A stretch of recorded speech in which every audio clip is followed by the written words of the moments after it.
Hello student, তোমরা যারা ক্যালকাটা ইউনিভার্সিটির আন্ডারে সেকেন্ড সেমিস্টারের ছাত্রছাত্রী আছো এবং তোমাদের শিক্ষাবিজ্ঞান সাবজেক্টটা এমডিসি কোর্সে বা মাইনর 2 সাবজেক্ট হিসাবে আছে, তোমাদের জন্য আজকের ক্লাসটা খুবই গুরুত্বপূর্ণ।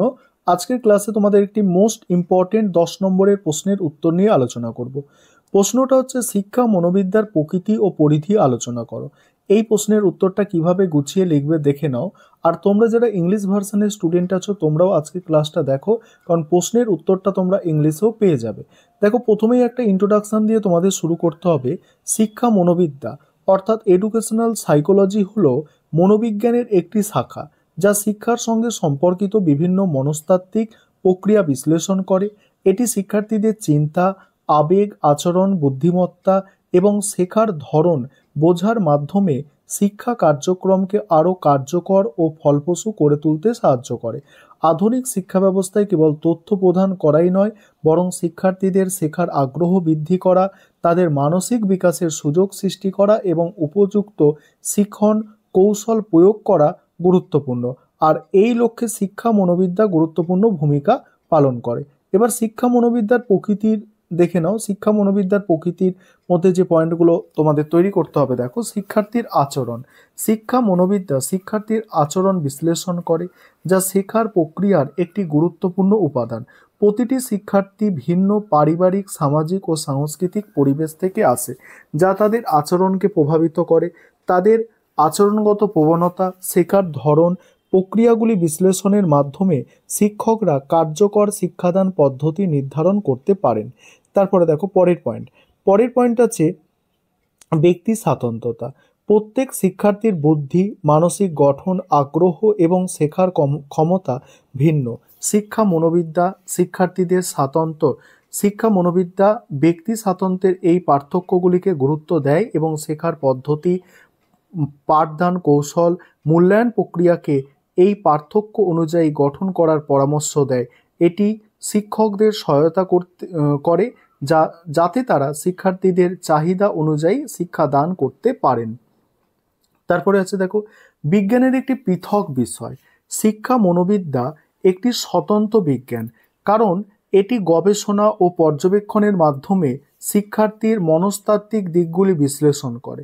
এটি বৈজ্ঞানিক পদ্ধতির ওপর ভিত্তি করে শিক্ষার্থীদের আচরণ, শেখার প্রক্রিয়ার মাধ্যমে সম্পর্ক স্থাপন করে। শিক্ষার বিভিন্ন মনোবৈজ্ঞানিক তত্ত্ব যেমন যেমন দেখো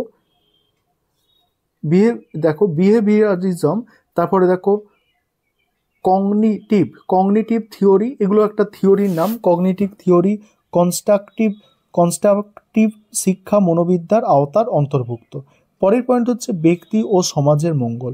শিক্ষা মনোবিদ্যা শুধু ব্যক্তিগত শিক্ষার উন্নতি ঘটায় না, বরং সামাজিক উন্নয়নের ক্ষেত্রে গুরুত্বপূর্ণ ভূমিকা রাখে। একজন শিক্ষার্থী যখন মানসিক ও শিক্ষাগতভাবে সঠিকভাবে গড়ে ওঠে, তখন সে সমাজের জন্য উপকারী হয়ে ওঠে।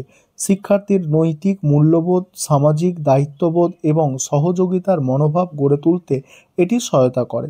তারপরে কি আছে দেখো, শিক্ষা মনোবিদ্যার পদ্ধতি।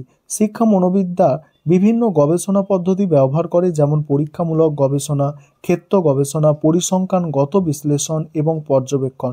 এগুলোর মাধ্যমে শিক্ষার্থীদের শেখার ধারা, বুদ্ধিমত্তা, অনুপ্রেরণা ও আচরণগত পরিবর্তন বিশ্লেষণ করা হয়, যা কার্যকর শিক্ষা কৌশল নির্ধারণে সাহায্য করে। তারপর শিক্ষা মনোবিদ্যার পরিধি দেখো। এবার পরিধির মধ্যে যে পয়েন্টগুলো আলোচনা তোমাদের রাখতে হবে, দেখো, তোমাদের পরীক্ষায় লিখতে হবে পরিধির মধ্যে। আরেকটা বিষয় এখানে তোমাদের বলে নিই, তোমাদের জন্য অনলাইন কোচিং ক্লাস চলছে। তোমরা যদি কেউ পেইড ব্যাচে অ্যাডমিশন নিতে ইচ্ছুক থাকো, বা তোমরা কেউ যদি স্টাডি মেটেরিয়াল পারচেস করতে চাও, সেক্ষেত্রে নিচে যে নম্বরটা দেখতে পাচ্ছ ওই নম্বরে যোগাযোগ করে পেইড ব্যাচে অ্যাডমিশন নিতে পারো বা স্টাডি মেটেরিয়াল পারচেস করতে পারো। দেখো, এখানের মধ্যে যে পয়েন্টগুলো তোমাদের রাখতে হবে, জীবন বিকাশের ধারা। শিক্ষা মনোবিদ্যা জীবনের বিভিন্ন স্তরে মানসিক বিকাশের ধারা বিশ্লেষণ করে। শিশুকাল থেকে বার্ধক্য পর্যন্ত একজন ব্যক্তির বুদ্ধিভিত্তিক, মানসিক ও সামাজিক বিকাশ কিভাবে ঘটে তা বোঝার জন্য এই শাখাটি গুরুত্বপূর্ণ। এটি শিক্ষকের জন্য সহায়ক, কারণ শিক্ষার্থীদের শেখানোর জন্য তাদের বিকাশমান স্তর জানা প্রয়োজন। তারপরে দ্বিতীয় পয়েন্ট আছে কি এখানে দেখো, শিশুর মনের আলোচনা। শিশুর মন কিভাবে কাজ করে, কিভাবে তারা শেখে, কোন পরিবেশে তাদের শেখার দক্ষতা বৃদ্ধি পায়, শিক্ষা মনোবিদ্যার গুরুত্বপূর্ণ বিষয়। শিশুর মানসিক বিকাশের ধাপগুলি যেমন জিন পিয়াজেন, দেখো কগনিটিভ ডেভেলপমেন্ট থিওরি, তারপরে দেখো এরিকসনের দেখো সাইকোসোশ্যাল ডেভেলপমেন্ট থিওরি ইত্যাদি এই ক্ষেত্রে অন্তর্ভুক্ত। তারপর শিক্ষণ প্রক্রিয়া, শিক্ষার্থীরা কিভাবে শেখে এবং শিক্ষণ প্রক্রিয়ার কোন কোন বিষয় তাদের ওপর প্রভাব ফেলে তা বিশ্লেষণ করা হয়। এটি শেখার পদ্ধতির মধ্যে বিহেভিয়ারিস্ট, তারপরে কগনিটিভ এবং কনস্ট্রাকটিভ তথ্যকে অন্তর্ভুক্ত করে। তারপর রাশিবিজ্ঞানে কি বলা হচ্ছে দেখো, শিক্ষা মনোবিদ্যার পরিধিতে পরিসংখ্যান এবং মনস্তাত্ত্বিক মূল্যায়নের গুরুত্ব অপরিসীম। এটি শিক্ষার্থীর মূল্যায়নের বিভিন্ন পরিসংখ্যানগত পদ্ধতি যেমন IQ test, achievement test, personality test প্রভৃতি বিশ্লেষণ করে, যা শিক্ষার্থীদের মানসিক গঠন ও শেখার দক্ষতা নির্ধারণে সহায়ক। তারপরে শ্রেণীকক্ষ পরিচালনা, শ্রেণীকক্ষে শিক্ষাদান কৌশল, শৃঙ্খলা রক্ষা, শিক্ষার্থীদের মধ্যে পারস্পরিক সহযোগিতা ও ইতিবাচক সম্পর্ক গড়ে তোলার পদ্ধতিও শিক্ষা মনোবিদ্যার গুরুত্বপূর্ণ অংশ।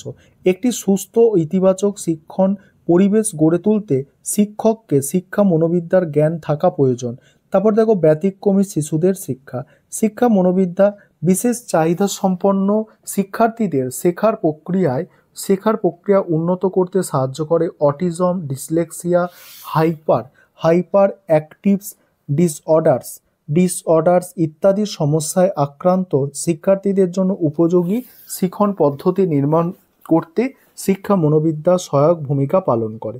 তারপর উপসংহারে কি বলা হচ্ছে দেখো, শিক্ষা মনোবিদ্যা শিক্ষার্থীদের এক গুরুত্বপূর্ণ ভূমিকা শিক্ষা মনোবিদ্যা শিক্ষাক্ষেত্রে এক গুরুত্বপূর্ণ ভূমিকা পালন করে, কারণ এটা শিক্ষাদানের বৈজ্ঞানিক দিকগুলি ব্যাখ্যা করে এবং শেখার কার্যকর পদ্ধতি নির্ধারণ করতে সহায়তা করে।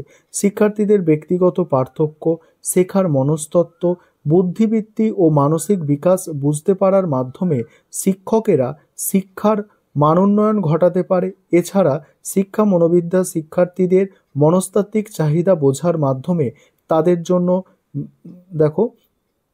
মানসম্মত ও সহায়ক শেখার পরিবেশ তৈরি করতে সাহায্য করে।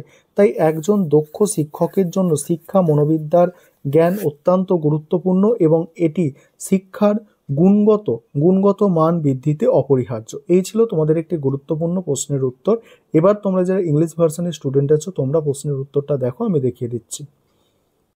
এবার তোমরা যারা ইংলিশ ভার্সনের স্টুডেন্ট আছো তোমরা প্রশ্নের উত্তরটা দেখে নাও, আমি স্ক্রল করে যাচ্ছি। আর আমাদের ইংলিশ ভার্সনে কোনো ক্লাস হয় না, তবে আমাদের ইংলিশ ভার্সনে স্টাডি মেটেরিয়াল কিন্তু অ্যাভেলেবেল আছে। তোমরা যদি কেউ স্টাডি মেটেরিয়াল পারচেস করতে চাও এই ধরনের স্টাডি মেটেরিয়াল, তাহলে যোগাযোগ করতে পারো।